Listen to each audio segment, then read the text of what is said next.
about an hour and a half until ESPN Radio kicks off its college football national championship game coverage. You get an extra half hour of the Will Cain Show tonight from 6 to 6:30 leading up to that coverage of the game. You know, something we just forgot. We're talking about all the NFL quarterbacks that could be on the market this offseason. We totally forgot, Cerruti. We totally forgot. Can I guess? The Minnesota Vikings. Who did you say? I have another guy that we didn't mention. Who? Tyrod Taylor. Oh, thank you. Okay, moving on. Not that I would want him. Also, what you meant to say is we forgot another team that could be in the market for a quarterback, the Buffalo Bills. Okay, yep. It's been clear that the Bills have been ready to move on from Tyrod Taylor for quite some time. But another team that could possibly be in need and could possibly be flooding the market with quarterbacks is the Minnesota Vikings. All three of those guys, Sam Bradford, Teddy Bridgewater, Case Keenum. I mean, I guess Teddy Bridgewater is the most guaranteed of the three to remain on the Minnesota Vikings roster. But the other two could find themselves on the market with other teams going into next year as well. I just think there's going to be so many available quarterbacks that we could at very least call competent. And in some cases, we have to give them their due with Case Keenum, an MVP-level candidate. With Alex Smith, somebody I think that's been criminally underrated, consistently underrated, even coming off a loss this weekend that was Andy Reid's fault, not his fault. It was the fact they didn't run Kareem Hunt. I mean, what? Doesn't matter how many numbers. It was like a zero. Didn't run the ball hardly at all in the second half. When they had a lead. So the Minnesota Vikings are completely another team with three different quarterbacks that could be affecting that market. And Bill Barnwell has an article up right now on ESPN.com talking about which teams in the playoffs right now have the clearest path to the Super Bowl. And tell me, Cerruti, who he has at number one. I was stunned by this. You weren't as much. He has the Vikings as the easiest path to the Super Bowl. Well, no, I mean, that took a minute for it to sink in and rattle around in between the ears here because that's not at all what I think. Clearly, I think the New Orleans Saints are the team to emerge from the NFC, so that's standing in the Vikings' way. Yeah, they may be able to do it at home, but clearly the New England Patriots have the easiest road to the Super Bowl, right? Where does he have the Patriots ranked? He has them 2, and he has your Saints 5, behind the Falcons. Well, my ranking would go like this. Easiest path to the Super Bowl. Easiest being the key word. New England Patriots. I mean, they're getting the Titans. And as incredible as Marcus Mariota was this past weekend, and he was an incredible quarterback, an incredible receiver, an incredible running back, an incredible fullback, and an incredible offensive line for his team. I mean, he threw the game-winning block for Derrick Henry to rush for 10 yards for the first down to seal the win. Marcus Mariota threw a devastating block. He did everything for them. But you really think that's what's going to win the game against New England Patriots or even make it a difficult game for the New England Patriots? The Patriots have the easiest road to the Super Bowl, number one. Number two, the Atlanta Falcons. Yeah, they got to go on the road to Philadelphia, but they're playing the number one seed in name without their number one quarterback, without their MVP-level quarterback, with Nick Foles at quarterback. And reports were last week that the Philadelphia Eagles are reviewing 2013 game film on how to solve the Nick Foles riddle. That's the easiest game in the NFC, obviously. And then they would have to go on the road to either Minnesota or New Orleans. But getting to the NFC Championship game is step number one. And I think in the NFC, the Atlanta Falcons have the easiest step. Patriots have it the easiest in the entire NFL. The Will Cain Show on ESPN Radio is presented by Progressive Insurance. With insurance for cars, home, boat, motorcycle, RVs, and commercial vehicles at 1-800-PROGRESSIVE, at 1-800-PROGRESSIVE, and Progressive.com. All right, as I said, just an hour and a half or so until the national championship game. Alabama and Georgia, we've been trying to muster up or bring people in like Trevor Maddich to talk us into why the excitement level should be more than a regular season game in October, an SEC conference game. So when you want hype, when you want SEC being sold to you, when you need somebody to tell you why the SEC matters and why everybody should chant SEC, well, you turn to Peter Burns, the guy we've given an all-access wristband to join the Will Cain Show whenever he wants. What's up, Peter? I know. I think you're going to take that away from me, as probably I'll have bad cell connection. Is everybody is trying to get out of the cold weather. I'm sitting here on the 50-yard line, and it is an interesting vibe. It basically, Big Ten may not be here on a football team, Will, but they brought Big Ten weather here to the ATL. It's like 30 degrees, misty, rainy, but it'll be 72 and perfect here in a couple of hours. Well, all right. Listen, here is the argument that I've had a couple times today. I had it with Trevor Maddich earlier. I think this is part of the trouble for the country in tuning into this game. And trust me, guys like me, guys like Rudy, we're in on the game because we love college football. But set aside that it's an intra-conference game. It also feels somewhat, Peter. Predetermine's not the word. Don't you be a hater, Will Cain. Don't you be a hater. This is the two best teams, and they proved it. I know Cerruti's been in your ear the entire time saying, hey, how can we bash this? How can we get away from the SEC? I expected more of you, Will. I expected you, who likes college football, likes to see good offenses, good rushing attacks, and more importantly, a chess match on the football field. I figured you wouldn't go down the route of Cerruti and say, this is bad for the game. Come on. You're telling me, Cain. I don't want a 17-14 game. Is that what I'm going to get, Burns? You may not even get that. I listen. I don't think it'll be a 21-0 snooze fest.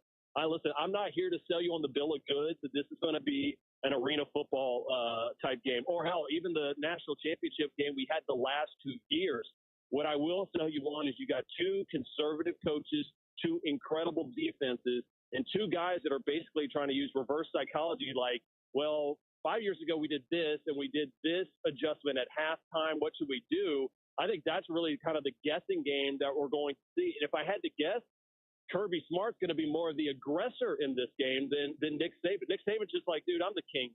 And you come at the king, you best not miss, like Omar at the wire. So I expected – I would be shocked if there's more than 30 points scored. Then again, Vegas says 45, and they tend to build billion-dollar casinos out there, right? Yeah, but I'd take the under as well. So, all right, so what does that mean Kirby Smart's going to be the aggressor? Trick plays? What are we looking at here? I think what they do is I believe, honestly, even though he's a true freshman, I think Jim Chaney trusts his quarterback in bigger spots to throw the ball, despite this kid being, not even 20 years old yet and less than 15 games in his entire career. I think that they will pass the ball a whole lot more than Jalen Hurts. I would be shocked. Listen, if Jalen Hurts has more than 20 pass attempts, that's because Georgia got up early in this game, and it was bad news for the Tide, and they had to pass their way back into this game. I think Nick Saban wants a stat line for Jalen Hurts to be 12 of 16 for 140 yards, 2 touchdowns on the air, and 2 touchdowns on the ground. I mean, they want to play field position. Will it be sexy football? No. Will it be a throwback and chess game match? I think that's what you're going to see tonight here in the stadium. Okay, one last thing, though. Here's the problem with the game as well. I'm not being an SEC hater. I'm not. Why? I'm having trouble envisioning a Georgia win. This is Alabama. This is 11-0 Saban against all his former assistants. This is Georgia trying to run the ball on Alabama. Talk me into Georgia. Can you do it? I can't. I mean, listen, I got friends at the program. I talked to them. I'm staying at the Georgia hotel. That's where they got us for media. And I'm sitting here going around going, I hope nobody asks me who I won in the game because I just don't see a way. I mean, if you were recruited by Nick Saban at Alabama, Will, you played for a national title. You look at what the seniors have done. They've been in the college football playoff every single year. This is nothing new to them. And again, I think when it comes down to it, it's just Saban, the bow constrictor himself, and this team. That defense is just too talented. I think it ends up being Alabama 24, Georgia 10-13. Hey, did you see that stat? Tell me if I got this right. Every player recruited by Nick Saban since 1999 has won a national championship. If you have been recruited and you've been on the roster. What's that? That's decent. I mean, that's literally Saban just goes to kids and he can say two things. One, right? You're going to play for a national title and you're going to have NFL scouts look at you. And that's why Saban doesn't recruit. He selects. He doesn't have to beg kids to go.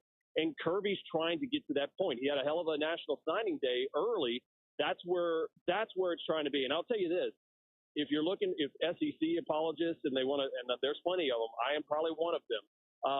They actually were pulling for Georgia because they're sick and tired of hearing that, hey, it's Alabama and everybody else. I think this is one of many trips that Kirby makes to the college football playoff. I just don't think it'll be a happy ending tonight. You'll look at the bright side, Burns. No matter how it turns out, you get to chant SEC at the end of it. I got to go. You don't even need to respond. I've just taken lessons from you. I've taken to chanting Big 12 on basketball weekends now. Best basketball I'm camp. putting all my dinners on your expense tab. Just get ready for that expense report, my friend. It's Peter Burns on the Shell Pennzoil Performance Line. Thanks, man. Later, boys. It all comes down to this. The College Football Playoff National Championship presented by AT&T coverage begins right after us at 6:30 Eastern on ESPN Radio, ESPNradio.com, and the ESPN app. Okay, next. Belichick has said absolutely he's not leaving the Patriots. Do you believe him? Why start now? It's the Will Cain Show on ESPN. Do we have enough cool people for both of those rooms? I think so. I think we could put together a cool squad. Who's in the cool room? I'm not. I've been invited. Who's in the cool room? I live in New York, too. Don't ask me now, by the way. You begging for the invite? Nope. Wouldn't say yes now. Sounded like you were. Clearly not cool. You'll Who's cool? Should we run down the roster? Who makes the cool room? How many people are in the cool room? Half a dozen? I don't know. We haven't gone through the names yet. I mean, just from a production standpoint. It's strictly in New York. So Pablo Bomani, right? Definitely. I think so. They're in the cool room. I think so. Katie Nolan's in the cool room. Definitely. Cool room. Cool room. Cool. Who else is in the cool room? Mina Kimes. Yeah, probably. Cool room. She's not part of the Levitard crew, though? It just says Dan and Stu will be joined by their normal cast on the radio program. So I'm not sure. Dominique Foxworth? But also Levitard or cool room? Don't know. So we didn't get to half a dozen. I think you got to have half a dozen for the production. We have 4? Bomani, Pablo, Mina, Katie Nolan. Katie. That's 4 in the cool room. Max? Beetle? Beetle. Well, I don't know if she's in New York yet. I know. I'm going to say she could be at the LA Live. Jalen? Jalen's in the cool room. You going to put Mike Greenberg in the cool room, too? Is Greenie in the cool room? Oh, bummer. Not cool. All right. I want Greenie in the cool room. Huh? I want him in the cool room. I think Greenie's cool. See if he can hang. I like Greenie. Zubin Mahente. Zubin's cool. Zubin's one of my favorite dudes. He should be there. Everybody loves Zubin, though. That's the He's thing. the man. He should be there. Right. There's a couple guys with 100% approval rating. It's Zubin, Adnan has, right? 100% approval rating. What about Max Brados in the cool room? I want Max. Let's do that. If Max is in, I want Max then to come in here and give us a report on how the cool room went when it wasn't on air. The only thing that stands between you and great sleep is a simple box. The revolutionary Casper mattress perfectly balances soft and firm for outrageous comfort. It's the internet's favorite mattress. Order online. You can try it for 100 nights in your own home.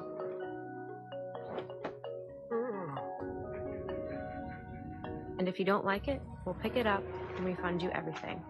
Try it today, risk-free, at Casper.com. What is luxury? Is it the quiet of your own sunrise? Or the thunder of your footsteps? Is it the depth of your own ocean? Or the height of your own sky? Or is luxury simply the time you spend with the ones you love? With breathtaking private villas around the world, Luxury Retreats lets you focus on what truly matters while we take care of the rest. Visit luxuryretreats.com and book your private villa today. The NBA on ESPN. Basketball battle. Select your character.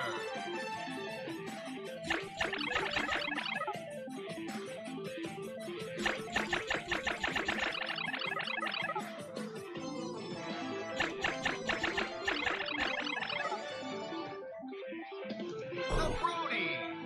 Cat. Wednesday at 8 on ESPN.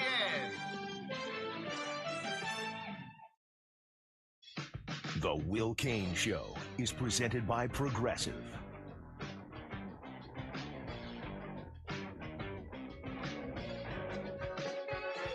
Yeah, we've been speculating on where Alex Smith could land in the offseason. Which teams would want Alex Smith if he hit the market, if the Chiefs decide to move on and begin the Pat Mahomes era in Kansas City? What would happen to Alex Smith? Now, obviously, he'd be on the trading block, and teams would be free to put up their best offers. We've talked, probably not. Chiefs wouldn't want to make a trade within their division. Would it be to the Jaguars? That seems like a good landing spot. Or maybe to the Cleveland Browns, who finally just want something safe. They don't want to take gambles of top 5 picks on quarterback, so maybe go with Alex Smith. But there's another team that we haven't mentioned that could potentially be in the running for Alex Smith, who could potentially have interest in Alex Smith. They've certainly shown they're not interested in the quarterbacks that they have. And our own Louis Riddick talked about what that team could look like. I think there's a quarterback in Kansas City. I'll bet they would be pretty interested. Yeah, now that makes sense. That won't be their quarterback next year. Alex Smith to the Bills. Didn't Buffalo deal with Kansas City so Kansas City can move up and take Patrick Mahomes? Didn't they deal on the second-round linebacker? Hey, isn't Sean McDermott, Brett Veach, the GM, Andy Reid, they all used to work together in Philadelphia. I was there. Yes, Maybe working something out. We'll see. Buffalo. Alex Smith to Buffalo. That's interesting. And Louis Riddick, I have come to learn, is a voice you should listen to. I've challenged Louis from time to time. I do it to everybody, perhaps because I'm arrogant. Maybe because I just think everything should be challenged, because then you find out what really holds water. But, man, Louis was spot on correct about Jared Goff when everyone else was wrong. When everyone else said, obviously, Jared Goff doesn't have what it takes. It might have started when he didn't know where the sun came up, didn't know when it came up in the East on Hard Knocks. But it certainly was tied to his performance as a rookie and even into the preseason. Louis was the one standing there going, no. Stand by, Jared Goff. Stand by. So if I hear Louis Riddick talking about the potential for Alex Smith in Buffalo, he's one of the guys I listen to. Now, one of the conversations we had last week is what would happen, what's going on in New England? What kind of cracks in the foundation are we seeing between Bill Belichick, Robert Kraft, and Tom Brady? This is based upon the Seth Wickersham investigative report that showed up on ESPN.com last week. And it's something that's been echoed in Boston media. It's not an ESPN versus Patriots narrative. It's not rampant speculation. It's not reckless speculation. It's something people have known. There's tension in this relationship. And it stems from, or at least is perfectly symbolized by, the Jimmy Garoppolo trade. So it has led to the idea, well, we learned Robert Kraft has a bigger button than Bill Belichick. What's also clear is that Tom Brady has a bigger button than Bill Belichick. So if Bill Belichick is sitting in New England going, I have the third biggest button on a show that I've run, a show that I've brought 5 Super Bowls to, that I've established myself as the greatest football coach of all time, and even in my own home, I only have the third biggest button, might Bill Belichick be on the market? Now, ESPN analyst Rex Ryan, former New York Jets coach Rex Ryan, former Buffalo Bills coach Rex Ryan, on Countdown said this. Do you think this will be their last year together? I do. I think Belichick just says the hell with it. And then he sits back, and if Gruden can make $100 million on a 10-year deal, what are you going to pay Belichick? 200? $1 billion? He'll be the first billion-dollar coach. Rex Ryan says he thinks it's happening. Says he thinks Bill Belichick could be on the market, and who knows who's in the running for that. But Bill Belichick was asked about the potential for him to leave New England, and this is what he had to say. Hey, Bill, there was a report in the New York Daily News this weekend that you would have some interest in coaching the Giants. Just want to see if there's any truth to that. Right now, my interest is trying to do the best I can for our football team to get ready for Saturday night against Tennessee. That's where my total focus is. I mean, is your intention definitely to be back with the Patriots next season? Absolutely.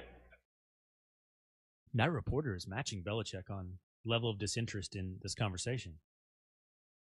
Bill Belichick has mastered the art of sounding totally disinterested in talking with you.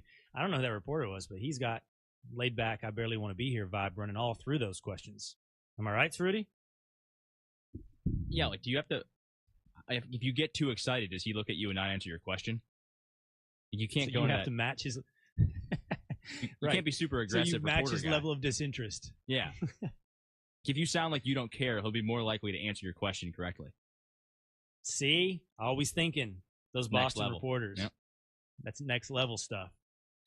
I find Belichick's absolutely the most unconvincing absolutely I've ever heard, by the way. You think he's gone? Like, does that's... No, I didn't say that. I say I don't trust normal scenarios when somebody says, "Hey, Will, are you going to be here tomorrow?" And I answer, "Absolutely, I'm going to be here tomorrow," assuming they extend the show another day. I think you can trust my absolutely. But Belichick's absolutely doesn't sound like an absolutely. What has he lied to us in the past? Why do you think that? I don't know. Why don't you play the cut of the day? He was the Jets head coach. Go ahead, play it.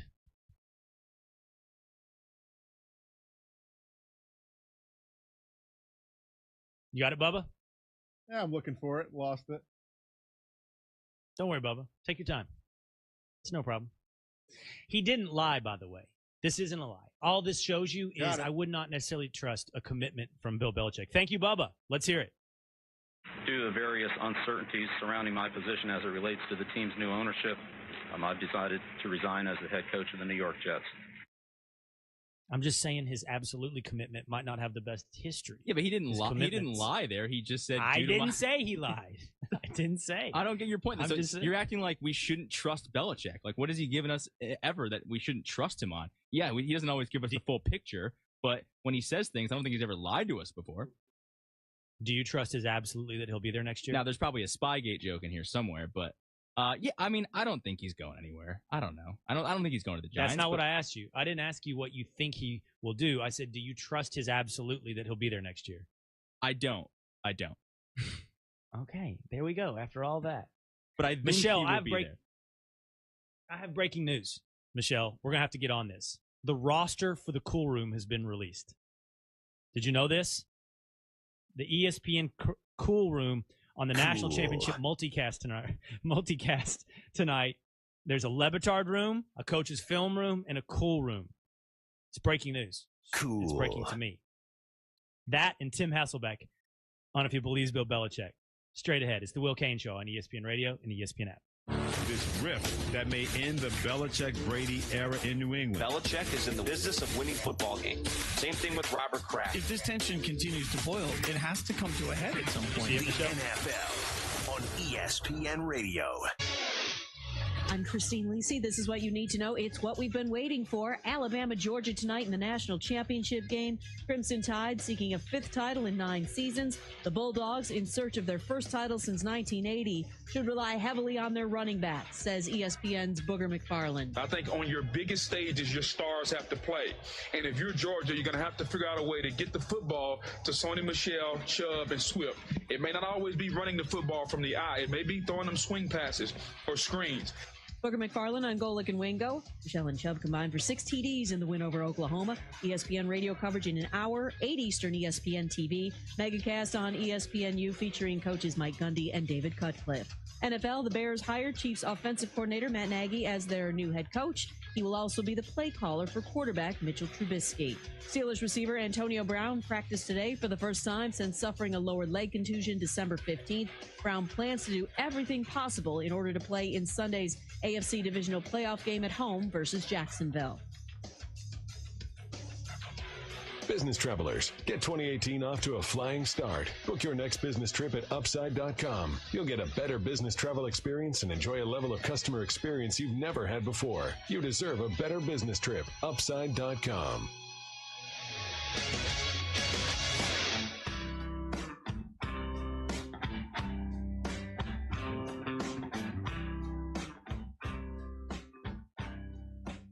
Intrepid person on Twitter points this out to me. Bubba, do you still have the Belichick sound up there of the question he was asked about whether or not he is committed to being with the New England Patriots beyond the season? Do you have that handy, Bubba? Yeah. Okay, I want to play this, and as somebody pointed out to me, listen to the way the question is asked. This is Belichick asking if he intends to be with the Patriots next year. Listen. Hey, Bill, there was a report in the New York Daily News this weekend that you would have some interest in coaching the Giants. I just want to see if there's any truth to that. Right now, my interest is trying to do the best I can for our football team. Okay, that's a dodge. That's a dodge. For Saturday night against Tennessee. That's where my total focus is. I mean, is your intention definitely to be back with the Patriots next season? Absolutely. Is your intention to be back, not are you going to be back? It's an out. I think Belichick is well-versed in answering questions exactly how they're asked. Doesn't tell us anything. That tells us nothing about whether or not he'll be back. Also, really quickly, we got Tim Hasselbeck on the Shell Pennzoil Performance Line. Tim, you're as surprised as I am. I'm not in the cool room, man. I'm not in the megacast. That shocks you as well? Well, my total focus tonight is to do the best job on the megacast portion that I'm a part of. Are you on it, by the way? I'm part of the other commentators that's been promoted out there, which includes myself, Ryan Clark, Louis Riddick, NFL Live, Wendy Nix running the show for us. The NFL Live megacast, we're part of that. Wait, wait a second. This I feel like is bigger news than anything going on in New England. You're not in the cool kid room? Not because you're cool, but because like it was one of those things where like the cool kids were like, "Hey, but we have to invite like one of the nerds." You know what I mean? How about Cain? If somebody was inviting, if they were talking about me, Tim, and they're like, "We got to invite one of," they're probably not going to say nerds. You know what I represent. I'm the one. Cool. Just trying to stay out of trouble, Will. Okay, but before we move on to football, Tim, Michelle needs to tell us who is in the cool room. Michelle, who made the cut? So we've got Katie Nolan, Tony Reale, Peter Rosenberg, our guy, and Bomani. What? Rosenberg's in the cool room? Of course he is. It's in New York. Rosenberg's the guy there. It's worth its own segment in and of itself. All right, Hasselbeck. Let me ask you this. You want to know I think in the cool room there, I don't think I've personally met any of the people in the cool room. Really? I don't think so. You've never met Bomani? In person, I don't believe so. Oh, how about that? Wow. Well, I'm going to try to help you out. I'm going to introduce you to some cool people. Don't worry. Which quarterback? Stop it. I've met you before, and I've been in studio with you before, man. So, like, honestly, it's all good. Okay. You've seen all the cool you can get. Which quarterback would you want if you were a competent team? Let's call yourself the Arizona Cardinals, the Jacksonville Jaguars, the Denver Broncos. Of the guys who could potentially be on the market, so we know the names like Alex Smith could potentially carries with each one of these guys. Blake Bortles, Ryan Tannehill, maybe Case Keenum, Eli Manning. Who would you want to take over your team if you thought you had a shot? Not a complete reboot, if you thought you had a shot. And I'm taking everything into consideration. I'm taking in age and the contract. Is that what you're saying? Yes. So you're just taking Cousins out here? Is that what you're doing? Well, no. I mean, I think like the Cousins Alex Smith thing can become a legitimate conversation because, you know, Alex is not going to play for as long as Kirk, but you're going to have to pay him far less money. You know, with Eli, you know, you're probably just assuming, you know, really 1 year of a contract, and then you probably have options after that. So taking into consideration, you know, all of that stuff, I mean, look, Eli might be the guy for that. Eli. Alex Smith, it's a brand new contract, I would assume, you know, which is, you know, at starter money for a guy that's, I think, a very good player, but, you know, based on age and other things, just in terms of what the market is for him, you know, I think you get a better deal on that than you would on Kirk Cousins. Kirk Cousins, you know, I would rather have, if you say, hey, listen, you got to have one of those guys for the next 5 years. I mean, it would be Kirk Cousins for me easily. But, you know, Kirk Cousins, you're going to pay him, you know, Matthew Stafford plus money, I'm assuming. Mm-hmm. Well, how do you feel about Case Keenum? We saw reports just today. Yeah, so I think Case is another guy. So right, with Pat Shermer. And that may very well be true. It may be, you know, Case's representation, trying to make sure that there's, you know, enough interest drummed up in him. But I think Minnesota would like to re-sign him. I think this is what I think Minnesota does. You know, I think they extend some type of offer to both Case and Teddy Bridgewater. And I think Teddy's deal would be clear backup money, and I think Case's deal would be, you know, marginal starter money. I think that's what they would end up offering them. And I think they say, or, you know, you can accept that, or go ahead and see what else is out there. You know, I know that that's what they'll do with Teddy. I don't, you know, I think with Case, you know, maybe they're a little more aggressive about it depending on how the postseason goes. But then just start looking around for the landing spots, for Case, because even though he has had this amazing year this year, and there's probably, an interest in him in Minnesota based on the people that are there, they also feel a certain way about Teddy Bridgewater that's somewhat surprising to me. And if Pat Shurmur goes, what happens if Pat Shurmur goes to Detroit? What happens? I don't know that wherever Pat goes, he's going to be able to say, yeah, I want Case to come also. So what's the market for him? I don't know. That's what I'm asking you. I mean, the question is how much does 1 year of evidence? How much does 1 year of evidence mean to you, right? Well, I mean, look, it should mean more than. This is what I kind of find funny is that everybody knew Garoppolo was this superstar. Evidently everybody knew. And then the Browns, hey, they wanted him and they got freezed out. And the truth is, I'm not buying any of that. I think people thought that Jimmy Garoppolo had potential. I think people saw good stuff out of Jimmy Garoppolo. People did not know whether or not he was Kevin Cobb.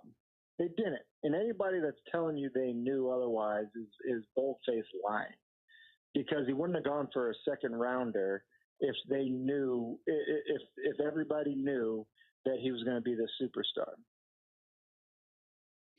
Yeah, you're right. I mean, it's hindsight 2020. It's hindsight now. There was so much apprehension. There was so right based on the success Matt Castle had, based on the fact that there have been other quarterbacks that hadn't played a full season. Kirk Cousins has had to put multiple years together, and people are still like, I'm not really sure. So this idea that everybody knew, and this was like this gift, to San Francisco. I don't believe that to be the case. All right, man, I got to run. Good luck in the cool room tonight. I figure you're in a cool room, too, because you got Ryan Clark in there. You know what, though? When you have 4 bracelets. My room's pretty cool, though, right? I mean, think about it. Ryan Clark has 4 bracelets, man. 4 bracelets. Exactly right. I think if you wear 3 bracelets, it's like maybe you're cool. If you wear 4, you're clearly cool. So you got Ryan. You're cool. I'm in. Hey, thanks for having me on your show, by the way. See you. All right, I'll see you. He's really pleased to be on. Coming up, all right, somebody on our show was really, really upset about a tweet about the Rams in St. Louis. There's a clue. In Los Angeles and Stan Kroenke last night. We'll have to explore that. Who is it that's all worked up? It's the Will Cain Show on ESPN Radio and the ESPN app. Hey, it's Katie Nolan, and I have a new podcast. It's out now. It's called TBD with Katie Nolan, because I couldn't figure out what to call it. But we figured that out in the first episode with a couple of my friends. So go subscribe in the ESPN app and on Apple Podcasts.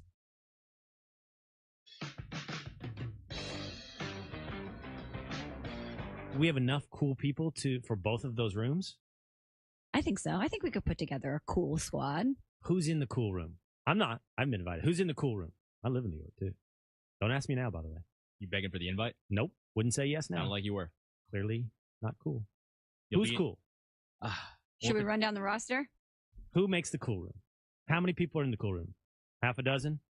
I don't know. We haven't gone through the names yet. I mean, just from a production standpoint. It's strictly in New York. So Pablo Bomani, right? Definitely. I think so. They're in the cool room. I think so. Katie Nolan's in the cool room. Definitely. Cool room. Cool room. Cool. Who else is in the cool room? Mina Kimes. Yeah, probably. Cool room. She's not part of the Levitard crew, though? It just says Dan and Stu will be joined by their normal cast on the radio program. So I'm not sure. Dominique Foxworth? But also Levitard or cool room? Don't know. So we didn't get to half a dozen. I think you got to have half a dozen for the production. We have 4? Bomani, Pablo, Mina, Katie Nolan. Katie. That's 4 in the cool room. Max? Beetle? Well, I don't know if she's in New York yet. I know. I was going to say she could be at the LA Live. Jalen? Jalen's in the cool room. You going to put Mike Greenberg in the cool room, too? Greenie in the cool room? Oh, bummer. Not cool. All right. I want Greenie in the cool room. Huh? I want him in the cool room. I think Greenie's cool. You think he can hang? I like Greenie. Zubin Mahente. Zubin's cool. Zubin's one of my favorite dudes. He should be there. Everybody loves Zubin, though. That's the He's thing. the man. He should be there. Right. There's a couple guys with 100% approval rating. It's Zubin, Adnan has, right? 100% approval rating. What about Max Brados in the cool room? I want Max. Let's do that. If Max is in, I want Max then to come in here and give us a report on how the cool room went when it wasn't on it. Aggressive.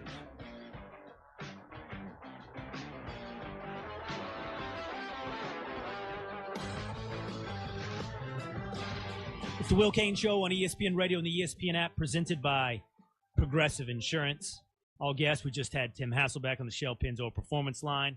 And there at the end, with Tim's very formal thank you for having me on your show, Bubba, you were totally checked out. I tried to get something from you, and you're not here for the show. What happened, Bubba? So I was on a website, and I came across some big baller brand reviews. You know, as you've heard, there's a lot of issues with their shoes. People haven't been getting them. People are complaining. So the Better Business Bureau has issued a rating of F. They have the worst possible rating for the big baller brand. They have 44 reviews. Every single one has been negative. However, this is an actual review, though. Okay. So this is a Better Business Bureau review on their site. This is from a complaint from a customer. Okay. Quote, got it. This company does not offer refunds. I purchased 2 items and was told there would be a 1 to 2 week delay. I have been waiting 6 weeks now. When I asked why it was taking so long, I was called it.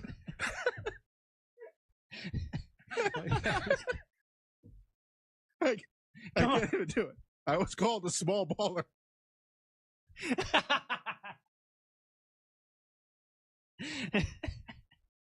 Yeah, sorry. I was called a small baller. At this point, I believe they decided to steal my money. So they called. By the way, who answers? Is that a member of the Ball family? I don't know. And when you complain about the fact that it's been 6 weeks, their response is, "You're a small baller." That's right. Yeah, they said, I asked why it was taking so long. I was called a small baller. So that's why I wasn't paying attention, but I'm glad I found it. So F. So they get an F.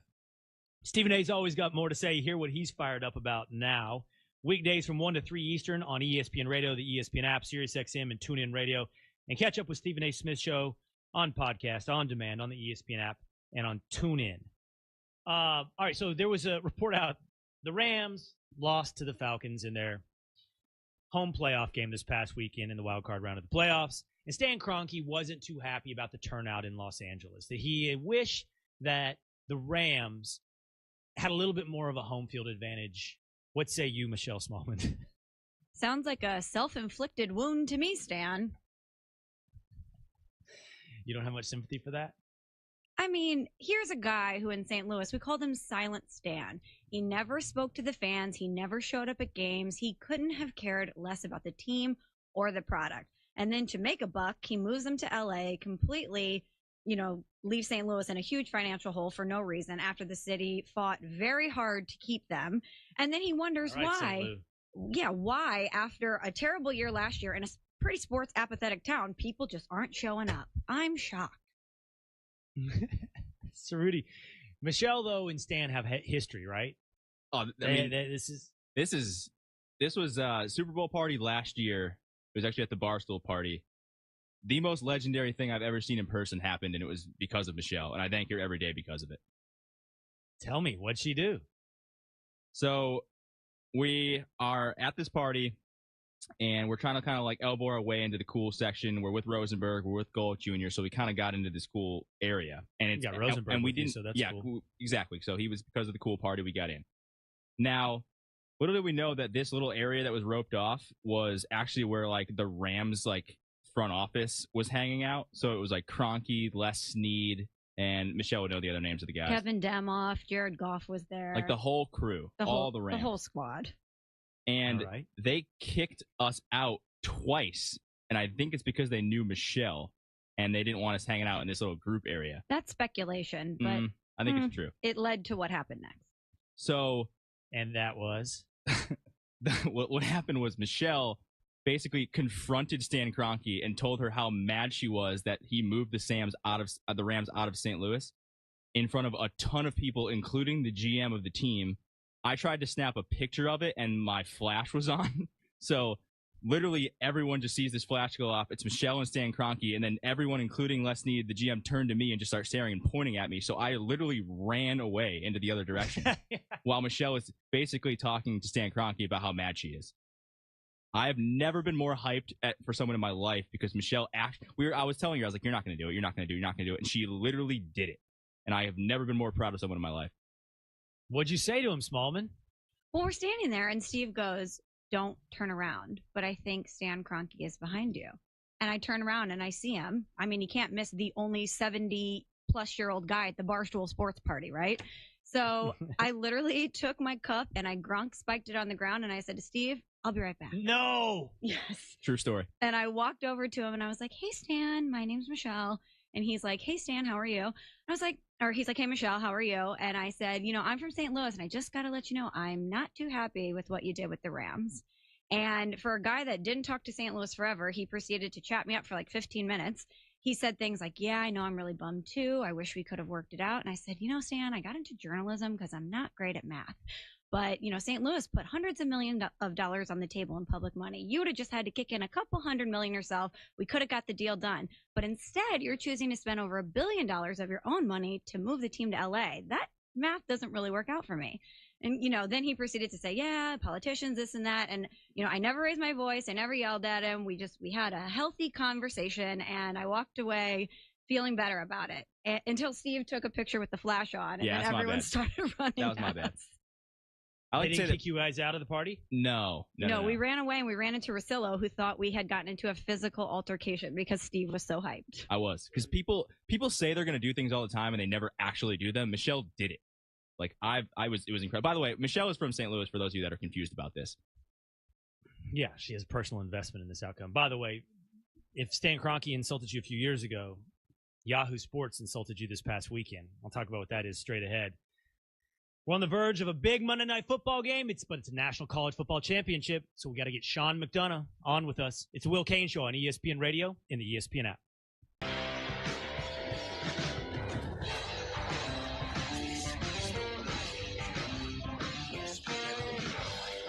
on the ESPN app.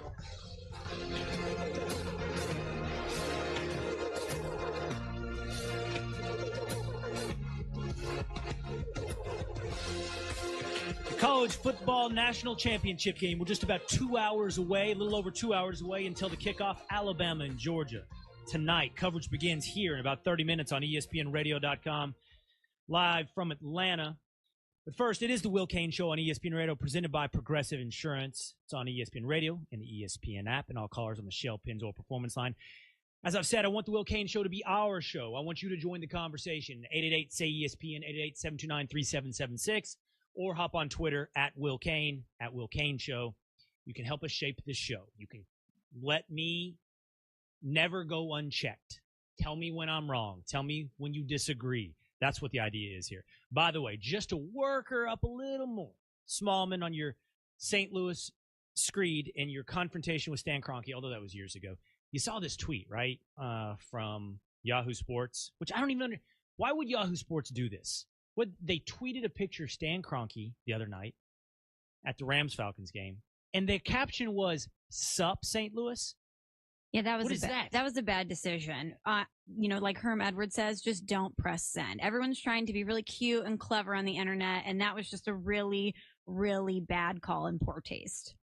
Such a gratuitous shot. Not even funny. But here's the thing, I think. This is the problem with social media, and well, I don't even know if we can call Yahoo. I don't know what its valuation is at this point.